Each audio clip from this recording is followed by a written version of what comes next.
beginning of last year, early this year, just after Square had gone public, got a little bit of inbound interest, and then there was discussion over selling Caviar, the food delivery startup that had bought a couple years before that.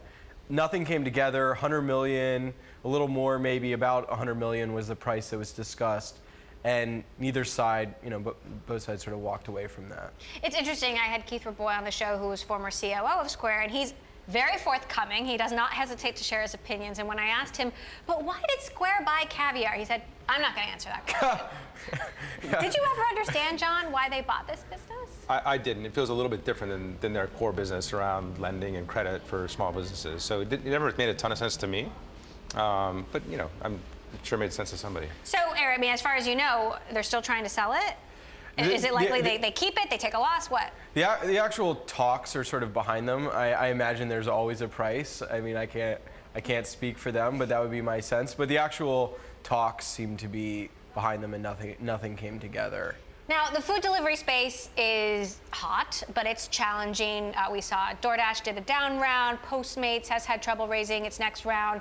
You guys are in Sprig, which is another food delivery company, and I'm curious, what do you think? First of all, there's a lot of companies trying to do this, but is this really a good business to be in?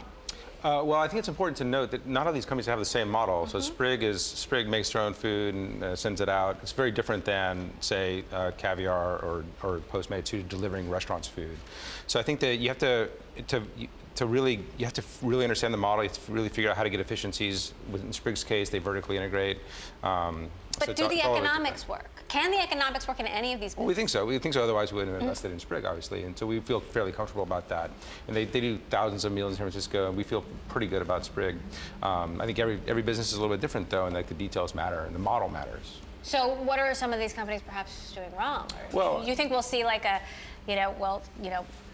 vast majority not survive and a couple rise to the top? I mean. Yeah, I don't know. I think it's hard to tell. I think it kind of depends on how consumer demand kind of moves over time. I'm not a food delivery expert. I'm a food consumption expert, but I'm not much of a delivery expert. I like consuming food as well, Eric. Grubhub shares are actually up 60%, which you point out in your story. Uber is going hard after this market. Uber's going globally in Uber Eats. I mean, Uber has the advantage of having the network of drivers already, and drivers who are taking people during commute hours, and then maybe in the interim when people are eating, a little less busy. So I think they think, oh, we can smooth out that crazy demand for drivers by serving food in the meantime. Whereas everybody else, all our competitors, have to build up their own fleets of drivers. They're competing with us to pay for them. And so we just have a huge advantage. And they're all over the world. I've seen them. There are employees starting to spin Uber Eats up all over the world for Uber. And so I think that's the looming threat. Though Grubhub, like you said, is doing really well. The stock price is way up. I've had some positive experiences with Uber Eats. I've had some negative experiences with Uber Eats. John, do you think that this is a business that Uber can crack, along with everything else they've got on their plate? I don't know. I've had the same experiences you have. Some of them are amazing. You get burritos in 2 minutes.